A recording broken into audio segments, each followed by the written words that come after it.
आज हमसे रूबरू हैं शिक्षाविद डॉक्टर दरियाव सिंह चुंडावत। दरियाव जी, आपका स्वागत करते हैं। राजस्थान में जो शिक्षा है, उच्च शिक्षा खास तौर पर, उसकी क्या स्थिति है? Thank you sir. राजस्थान में उच्च शिक्षा की स्थिति बहुत ही अच्छी है। जो डेवलपमेंट होना चाहिए वो पिछले काफ़ी वर्षों से ठीक चल रहा है। और एक राष्ट्रीय उच्चतर शिक्षा अभियान 2013 जो प्रारंभ किया गया था, उससे पूर्व में मैं स्वीकार करता हूँ कि जितनी अच्छी हालात होनी चाहिए, चाहे वो इंफ्रास्ट्रक्चर के लेवल से ले लें, चाहे एकेडमिकली ले लें, चाहे वो रिसर्च पर्पज से ले लें, शोध के विषय से, जितना एक लेवल पे राजस्थान होना चाहिए उतना नहीं हो रहा था। परंतु 2013 के बाद जैसे ये रूसा स्कीम आई और उसके बाद क्वालिटी एजुकेशन के ऊपर हमने ध्यान दिया। क्वालिटी एजुकेशन के साथ साथ ये ज़रूरी था कि नेक एक्रेडिटेशन करना, क्योंकि कहीं गुणवत्ता की बात अपन करें हैं और गुणवत्ता के बारे में यदि परीक्षण नहीं हो तो उसका नहीं है, और उसका परीक्षण जो किया जा रहा है वो इसी नेक एक्रेडिटेशन के माध्यम से हो रही है।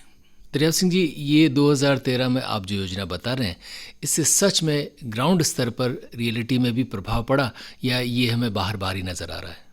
रूसा 2013 अभियान जो चलाया गया है, निश्चित रूप से मैं आपको आंकड़े के माध्यम से भी बताना चाहता हूँ कि राजस्थान में इंफ्रास्ट्रक्चर डेवलप करने के उद्देश्य से 119 महाविद्यालय जो कॉलेज एजुकेशन से है, राज्य के 119 महाविद्यालय और उससे भी अधिक को हमने मिनिमम 2 करोड़, 1 करोड़, 5 करोड़ लेकर के, और विश्वविद्यालय में 6 विश्वविद्यालय है और 6 विद्यालय में 50-50 करोड़ और उससे भी अधिक का फाइनेंस की व्यवस्था रूसा के माध्यम से हुई।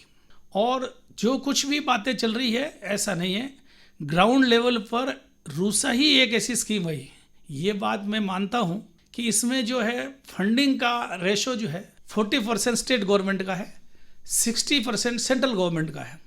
दोनों का मैचिंग बना करके हम 100% करके, और 500 करोड़ से भी अधिक का जो है राजस्थान के जितने महाविद्यालय हैं उन महाविद्यालयों में रहा है। पिछले वर्षों में माननीय मुख्यमंत्री श्री अशोक जी गहलोत का भी इसमें बहुत बड़ा योग रहा है, और ख़ास तौर से श्री भंवर सिंह जी भाटी उच्च शिक्षा मंत्री हैं, तकनीकी मिनिस्ट्री श्री डॉक्टर सुभाष गर्ग है। इन तीनों का अपने आप में एक सोच, एक अपना एक विचार और एक सामंजस्य कह लीजिए, आयु कह लीजिए, कि इनका जो समन्वय बना कोऑर्डिनेशन शिक्षा के उच्च, खास तौर से उच्च शिक्षा के सेक्टर में, वो बहुत ही अच्छा रहा और राजस्थान आज बहुत अग्रणी है उच्च शिक्षा के सेक्टर में। चुनाव साहब, थोड़ी सी बात करते हैं हमारे महाविद्यालयी शिक्षा की। महाविद्यालयी शिक्षा में बहुत सारी चीज़ें कही जाती हैं कि एक तो जो हमारा विद्यार्थी है या जो लोग शिक्षा प्राप्त कर रहे हैं, उनमें एक क्लियर कट एक बाइफर्केशन हो गया है कि ज़्यादातर लोग ये चाहते हैं कि शिक्षा है, या यूँ मान के चलें शिक्षा हमारे यहाँ पर लोग वही ग्रहण कर रहे हैं जिन्हें नौकरी चाहिए, और नौकरी अगर पानी है तो आप इंजीनियरिंग करते हैं या डॉक्टरी करते हैं तो आपको नौकरी आसानी से मिलेगी या उसके चांसेस ज़्यादा हैं। यानी अब दूसरे फैकल्टीज़ यानी ह्यूमैनिटीज़ और दूसरे विषय लोग क्यों पढ़ें, कितने पढ़ें, उनमें कितनी नौकरी की संभावनाएं हैं। तो यानी शिक्षा और उसका रोज़गार से रिश्ता, और उसके साथ साथ महाविद्यालय शिक्षा में इन सारे विषयों का पढ़ाया जाना, ये कितना सही है, कितना गलत? शिक्षक का देखिए, पहली बात तो मैं नौकरी करनी चाहिए, पर केवल मात्र नौकरी के उद्देश्य से शिक्षा का आकलन करना गलत है। शिक्षा का महत्वपूर्ण जो छात्र के जीवन में है, उनका सर्वांगीण विकास करना, केवल मात्र नौकरी नहीं। वो चाहे तो प्राइवेट सेक्टर में जा सके, अपना बिजनेस शुरू कर सकता है, वो चाहे तो और कितनी ही एक्टिविटीज़ रहती है उसमें कर सकता है। आज के युवाओं ने केवल यही मान लिया कि शिक्षा का मतलब नौकरी है, ये गलत है। परंतु मैं इस बात को स्वीकार करता हूँ कि जो पहले के रूप में जो ये बात है, आप जिस तरह से टेक्निकल एजुकेशन की बात कर रहे हैं, तो वो एक निश्चितता थी कि एक बच्चा इंजीनियर कर लेता, सिविल कर लिया तो सिविल का एक इंजीनियरिंग या और जॉब मिल जाते थे। मेडिकल में भी काफ़ी अच्छी व्यवस्थाएं थी। परंतु आज के ज़माने में कॉमर्स, मैनेजमेंट, ह्यूमैनिटीज़ में जो बच्चे काम कर रहे हैं, उनको मैं ये कह सकता हूँ कि उनसे ज़्यादा अपॉर्चुनिटी मिल रही है। आपके समक्ष में एक बात कहे, जिसका मैं एक फाउंडर डायरेक्टर रहा हूँ, इस मोहनलाल सोखाड़ा विश्वविद्यालय में master of human resource management एक प्रोग्राम शुरू किया गया, और master of human resource management में जो बच्चे हैं वो एचआर के सेक्टर में, अभी सुखाड़ा यूनिवर्सिटी में आप कहीं चले जाइए, आप ये निश्चित रूप से सुखाड़ा यूनिवर्सिटी का हर बच्चा एचआर में निश्चित रूप से मिलेगा। बल्कि बहुत जगह पर head of the department in HR, चाहे वो इंडस्ट्री हो, चाहे होटल्स है, चाहे और किसी शिक्षा के सेक्टर में हो, परंतु एचआर में आपको मिलेंगे। आप इंटरनेशनल बिजनेस के मामले में चले जाइए, एमआई भी ये कोर्स है, ऐसे ऐसे बैंकिंग में और हमने कोर्स शुरू किए। तो हमने मोहनलाल सुखाड़िया विश्वविद्यालय के माध्यम से, जब मैं यहाँ डीन फैकल्टी ऑफ कॉमर्स था, चेयरमैन फैकल्टी ऑफ कॉमर्स था, और हमारे और भी मित्र जो सहयोगी साथी थे, उन लोगों ने सबने मिलकर के कोर्स कंटेंट वैसे बनाया जो कि मोहनलाल सुखाड़िया विश्वविद्यालय का पढ़ा हुआ बच्चा कहीं इस तरह का नहीं कि उसको नौकरी, सबसे पहले यदि सिलेक्शन और चयन होता है, आप पाओगे कि मोहनलाल सुखाड़िया विश्वविद्यालय के बच्चों में रहा।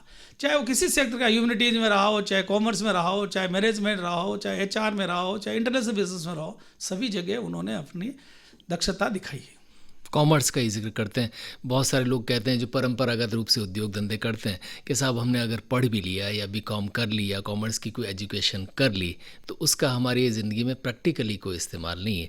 तो बताएं कि किसी भी क्षेत्र में व्यावहारिक रूप से जाने से पहले क्या उसकी शिक्षा ज़रूरी होती है, आवश्यक ही होती है?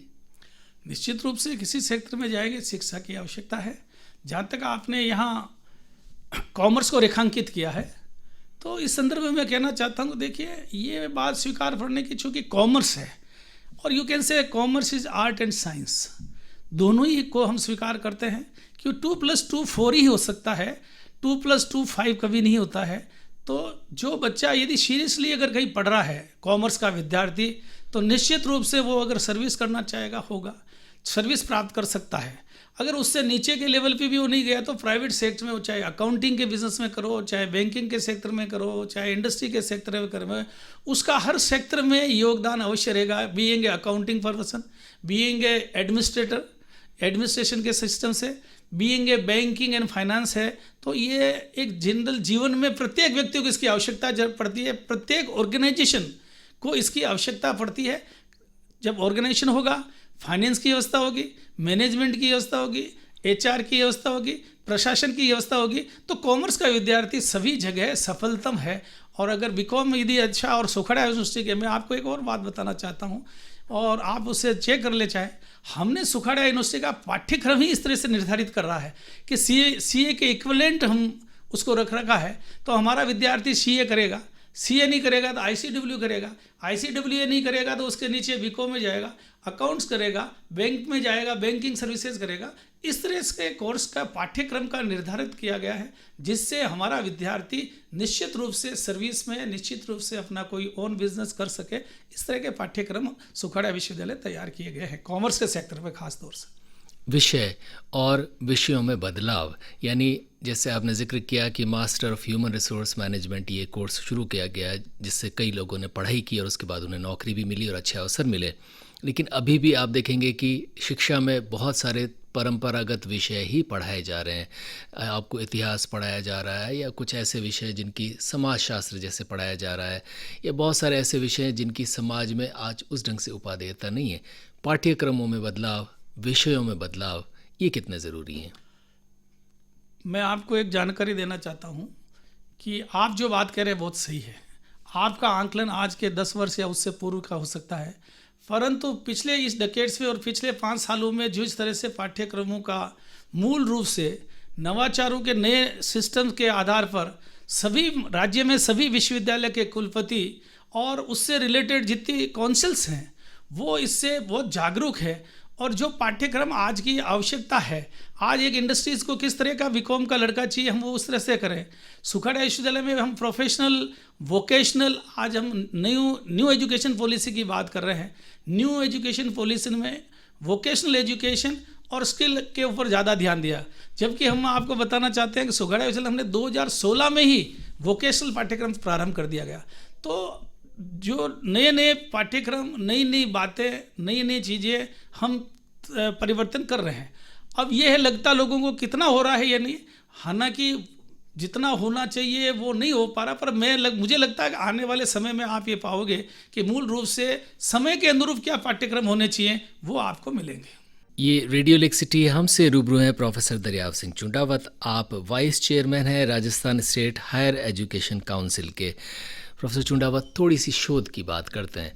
आपने देखा होगा कि अमेरिका या बाहर के विकसित देश, जिसमें इंग्लैंड के भी पुराने ऑक्सफोर्ड और कई हार्वर्ड और कई ऐसे विश्वविद्यालय हैं जहाँ पर शोध जो होता है वो पूरी दुनिया में प्रमाणित होता है और उस शोध जो वहाँ बच्चा करता है उसका नाम भी होता है।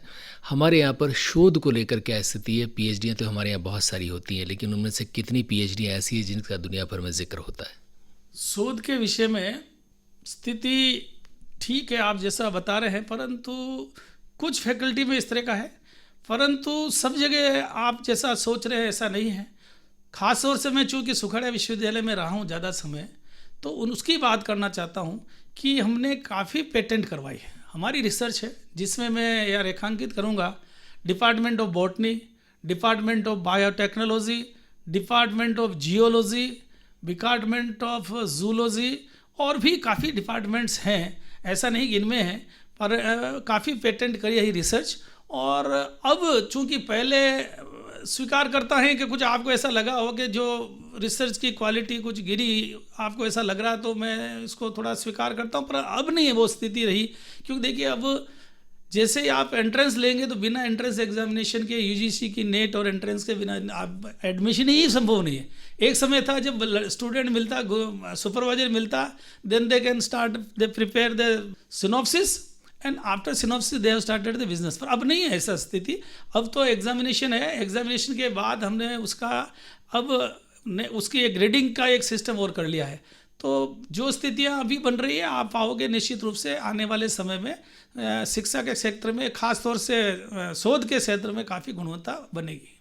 थोड़ी सी शोधार्थियों की बात करते हैं। शोधार्थी जिन्होंने शोध कर लिया है, पीएचडी पा ली है, दुर्भाग्य से अभी भी बहुत सारे लोग हमारे देश में ऐसे हैं, प्रदेश में भी बहुत सारे लोग ऐसे हैं जो शोध करने के बाद भी या तो कोई क्लर्क की नौकरी ढूंढते मिलेंगे या किसी अध्यापक की नौकरी ढूंढते मिलेंगे, यानी उन्हें नौकरियां कम मिलती हैं या उनके अवसर कम है। ऐसा क्यों है? और अगर है तो ये स्थिति कैसे सुधरे? मैं जिस तरह से स्टूडेंट से, शोधार्थियों से संपर्क में आया हूँ, जो रिसर्च में एकदम प्रॉम्प्ट, जिसका अभी आपने कहा ना कि जो नंबर 1 रहा और जिसका रिसर्च और रिसर्च क्वालिटी जो एक बहुत गुणवत्तावर्ध रही है, उनको इस तरह की कठिनाई नहीं आती है। परंतु जिसने जिस तरह से रिसर्च की उनको थोड़ी कठिनाई आती है। उसके कारण ये रहे कि कुछ स्टेट में, ये मैं मानता हूँ कि अभी रिक्रूटमेंट नहीं हुआ। मैं आपके सामने केवल एक एग्जांपल रखना चाहता हूँ कि आरपीएससी जो हमारे गवर्नमेंट कॉलेज के जो लेक्चर लगते हैं, उनकी एग्जामिनेशन भी अभी 4 साल से ज़्यादा हो गया होगा। अब चूंकि एडवर्टाइजमेंट निकले हैं तो उनमें शायद 1000 के करीब या 900 समथिंग पोस्टें उन्होंने निकाली है और यूनिवर्सिटीज़ में निकाली है।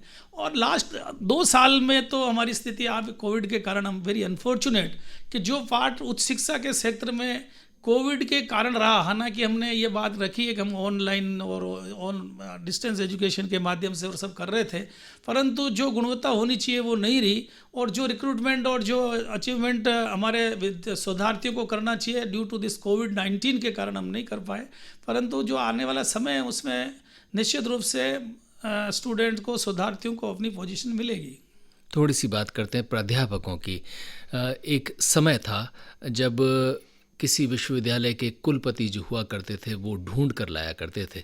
जैसे इसमें एक बहुत अच्छे उदाहरण वीवी जॉन जो है उनका आता है कि वो अज्ञेय जी को फ्रेंच पढ़ाने के लिए जोधपुर लेकर आए, नामवर सिंह जी को हिंदी पढ़ाने के लिए जोधपुर लेकर आए, और वो ढूंढते थे कि किस विषय का कौन सा विद्वान आदमी भारतवर्ष में और मेरे विश्वविद्यालय में आकर वो पढ़ाए, और ऐसे वो लेकर आए। और बहुत सारे विश्वविद्यालयों में परंपरा रही कि शिक्षकों की गुणवत्ता ये रही, और धीरे धीरे ये रहा कि बहुत सारा राजनीतिकरण भी हुआ और भर्तियों के स्तर पर बहुत सारी कॉम्प्रोमाइज़ हुए। इससे भी कहते हैं कि विश्वविद्यालय शिक्षा की गुणवत्ता में अंतर आया है। ये राजनीतिक इंटरफेरेंस और जो भर्ती लेवल पर कहीं ना कहीं कॉम्प्रोमाइज़ हुए हैं, ये क्यों हुए और इनसे कैसे बचा जा सकता है? आपका धन्यवाद, आपका बड़ा अच्छा प्रश्न है। परंतु इसमें आप स्वयं अपने आप में इसका जवाब दे रहे हैं कि राजनीतिक दृष्टि से कुछ राजनीतिकरण उच्च शिक्षा के क्षेत्र में अधिक हुआ। मैं इसको स्वीकार करता हूँ और मैं अपने आप में इस संदर्भ में एक दुर्भाग्य भी मानता हूँ। और इतना नहीं होना चाहिए। जो सिस्टम और जो था नाम कमेटी का सर्च कमेटी हुआ करती थी। आज सर्च कमेटी नहीं होगी, अप्लाई कमेटी होगी। अर्लियर किसी वाइस चांसलर को फॉर्म भरने की आवश्यकता नहीं है।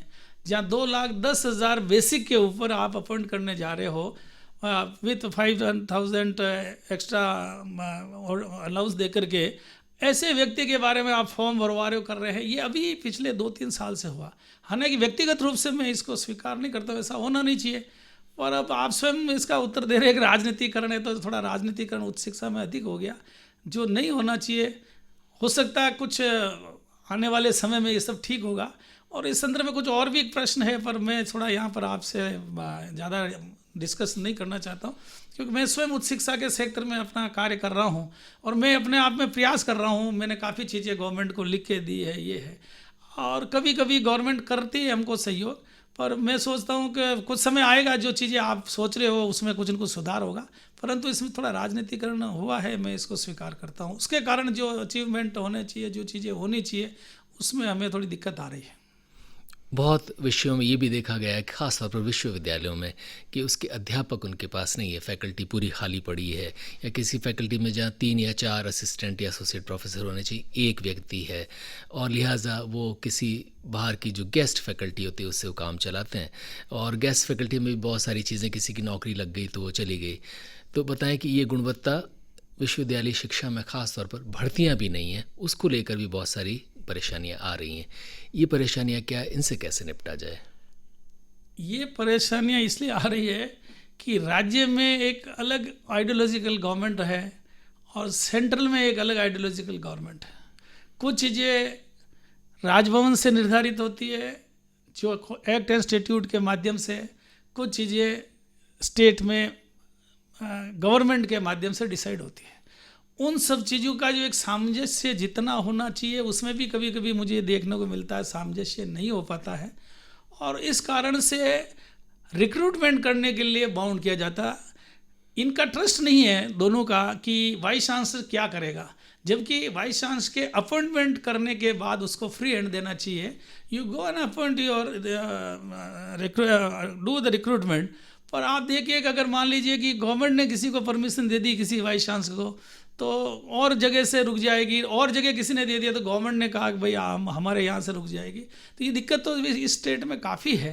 परंतु मुझे लगता है कि थोड़ा कुछ समय बाद ऐसा संभव है कि गवर्नमेंट के विचार करें, क्योंकि अब कब तक रहेगी। जैसे मैं आपको एक एग्रीकल्चर कॉलेज की यूनिवर्सिटी की बात करता हूँ, मैं I am talking regarding Maharana Pratap agriculture university.